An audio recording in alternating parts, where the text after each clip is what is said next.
Henceforth, my brother and his wife declared, "We'll manage the household independently, so find another place to live."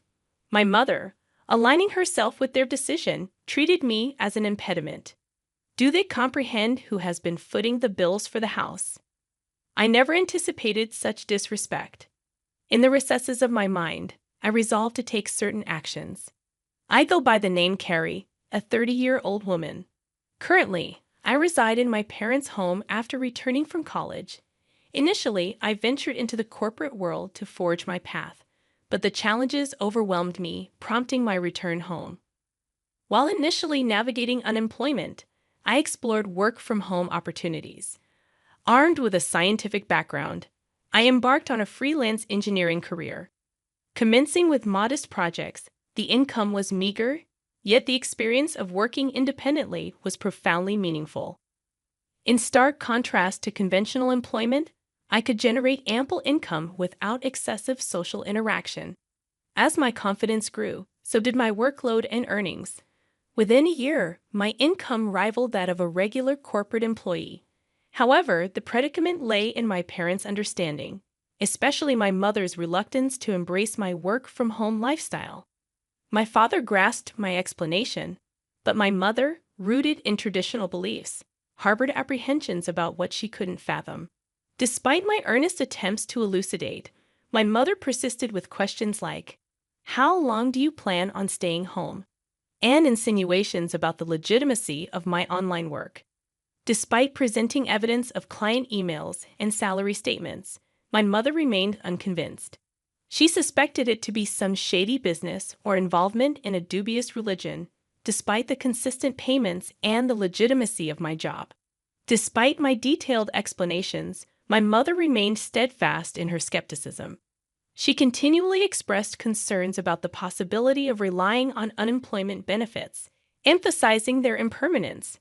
Although I had contemplated living independently, my savings were not yet sufficient. Around that time, my father's health took a toll, with deteriorating legs and back, necessitating nursing care. Facing an early retirement and sudden income loss, my father assured me that his pension would suffice. However, acknowledging my mother's spending habits, I questioned his ability to manage. His face wore the fatigue of anxiety about the uncertain future. My father had supported me through college and even when I returned home due to mental health challenges. The idea of leaving him alone and continuing to live independently troubled me.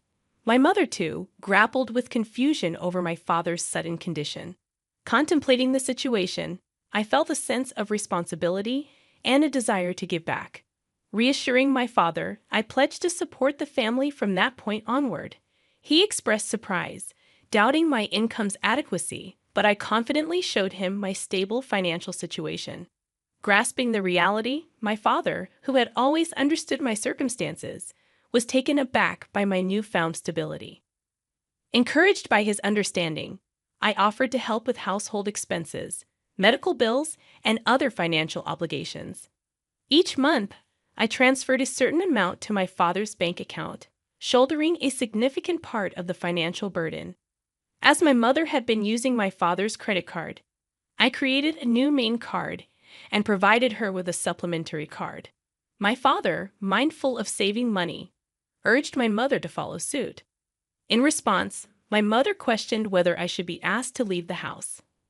I pointed out my financial contributions and emphasized that it would be more challenging without my support. Skeptical, my mother remained unconvinced and suspicious of my assistance. It took my father's persuasion to finally gain her agreement, allowing me to continue living with them. Continuing my work and household responsibilities, I found my mother increasingly taking my assistance for granted. Her strictness intensified, with constant remarks about the speed of my chores. "Can't you finish your chores faster?" she would complain. I explained the challenge of multitasking while working, but she dismissed my concerns. The strain on my relationship with her became apparent, and it seemed irreparable. In contrast, my father, understanding my efforts, provided much-needed support.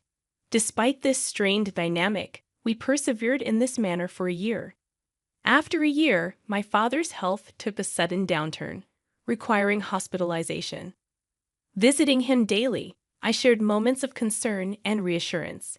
Aware of the strain on me, my father expressed gratitude, acknowledging the difficulties in my relationship with my mother. As my father grappled with health issues, the already strained relationship between my mother and me deteriorated further. Despite feeling suffocated at times, I remained committed to supporting my family. Recollections of my mother's past efforts, especially during my student days, kept me steadfast in this commitment. However, a significant shift occurred when my mother welcomed my brother Kevin and his wife Mary. Their unexpected arrival brought an abrupt change to my living situation. My brother explained their decision, stating they would be living in the house from now on to ease the burden on me. I was taken aback, and my mother seemed to avoid eye contact. While my brother and his wife claimed their intention was to support me, a hidden meaning lingered in their words. My mother, expressing gratitude, subtly hinted at my need to contribute more to the household. Despite the surprise, I learned that my brother, a graduate of a prestigious college, had joined a reputable company. The unexpected turn of events left me questioning the true motives behind my brother and his wife's presence in our home. Certainly, he must have been earning a substantial salary, but I too was diligently pursuing my own endeavors. I wondered if they could manage without my contributions. Transitioning into a new life at home with my brother and his wife proved to be more demanding than anticipated. "Wake up, Perry, make breakfast," my brother's wife hollered, banging on my door. Fully awake and already engrossed in my work as a morning person, I explained that I was already up and working. Despite my work commitments, they insisted that I prepare breakfast. "Get on with it and get breakfast ready," she demanded. I reluctantly forced myself to assist, considering our family's usual morning freedom. Typically, we enjoyed meals at our own pace, especially when my mother and brother's wife were present. I presumed it was customary for the wife to prepare breakfast for her husband. However, my sister-in-law insisted on cooperation, and I reluctantly joined them in the kitchen. Despite my efforts, their dissatisfaction was evident. "Is this what you prepared for breakfast?" "This isn't enough," they complained. I had meticulously crafted a breakfast plate featuring soft scrambled eggs, a refreshing lettuce salad, fresh buttered toast, and a succulent sausage, thinking it would be well received. However, it seemed I had missed something. "You don't have to eat it," I retorted. But their surprise was palpable. Their reaction turned confrontational, questioning my attitude and who I thought I was. My brother, often condescending, mocked me, likely influenced by our mother. Despite explaining my work commitments, they dismissed it. "What kind of work is that? Are you crazy?" they exclaimed. Frustrated by their lack of understanding and the impact on my work, I packed my laptop, ignored their protests, and left the house. As I departed, my brother's voice echoed in the background, demanding to know where I was going. Ignoring the question, I proceeded to my father's hospital room. As I hurried into my father's hospital room, his surprised gaze met mine. "Carrie, what's wrong? You seem flustered," he observed. I recounted the recent incident, and my father, wearing a surprised expression, responded, "I didn't know they were. I'm sorry, Carrie. Don't worry about it. You can choose your own way of life." Feeling lost, I expressed concern that my mother might feel more comfortable if my brother Kevin were at home. However, my father reassured me, "You don't need to be in a place where you don't feel comfortable. All I want is for you to live happily. Live your life the way you want to live." Encouraged by my father's words, I decided to leave home. Upon returning that evening, I encountered a tense scene resembling a movie. The serious faces of my mother, brother, and sister-in-law greeted me. My brother accused me of not being at work, forcing him to take the day off. I inwardly questioned the responsibility of easily taking time off work. Their voices escalated, culminating in my brother demanding, "Get out of here. From now on, the three of us will live together. If you don't want to stay, please leave. We don't need an overbearing presence like you to support us." It was a shocking statement, and I replied in surprise, "Why?" Ignoring my protests, my brother and his wife insisted on my departure. declaring that I was no longer needed in the absence of our father.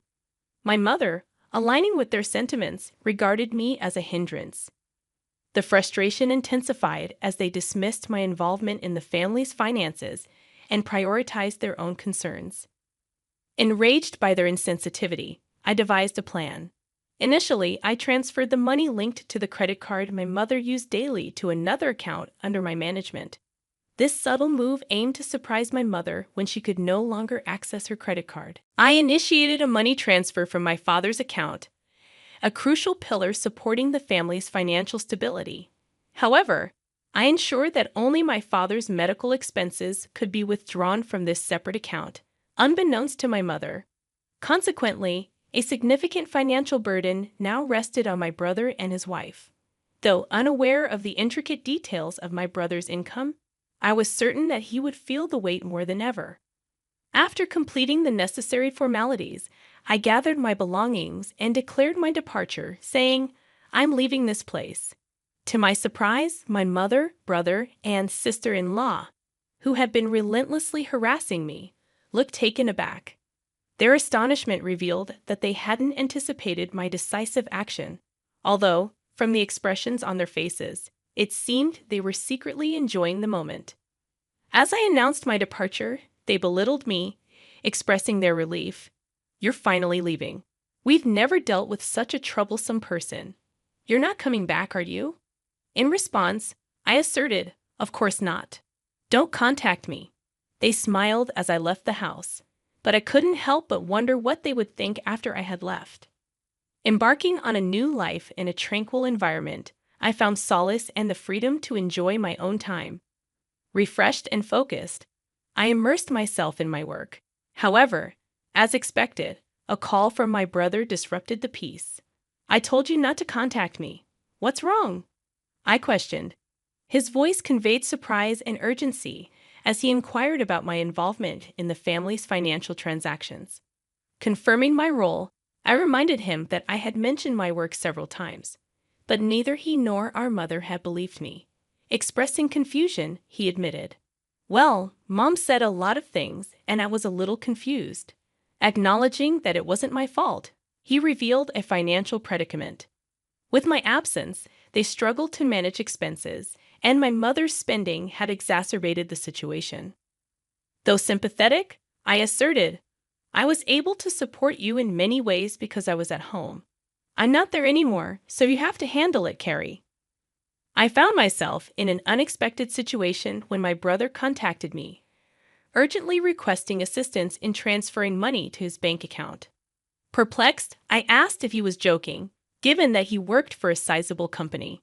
However, to my surprise, my brother confessed that he had been fired from his job due to a significant mistake. His revelation left me speechless, and I realized that he might have returned to our parents' house assuming there was enough money available. Perhaps he relied on the notion of a stable pension following our father's retirement. Wanting to enlighten my brother about my financial contributions to the household, I found amusement in the thought of his astonishment upon learning the truth. His wife and my mother joined the plea for financial aid, claiming they were on the verge of running out of savings. My mother even revealed that my father refused to contribute to household finances any longer. In response, I firmly declared that I had supported them enough, urging them to work hard and support themselves. I severed communication, emphasizing my decision to distance myself from their financial struggles. My father, recognizing the strain in his relationship with my mother, consulted a lawyer and opted for a quieter life in a different place. While I continued to visit my father daily, a friend shared my brother's recent struggles. He had moved into a modest apartment, leading a frugal life. My mother, once a homemaker, faced challenges in her sudden job, while my brother found it difficult to adapt to the opinions of younger colleagues. Despite his wife's efforts, she succumbed to the pressure and departed, leaving my brother and mother to navigate their challenges together. Concerns lingered for my mother, who maintained her habit of overspending, accumulating debts. However, I recognized my limitations in offering assistance. Focused on my own endeavors, I worked diligently in a comfortable living space, gradually accruing more resources.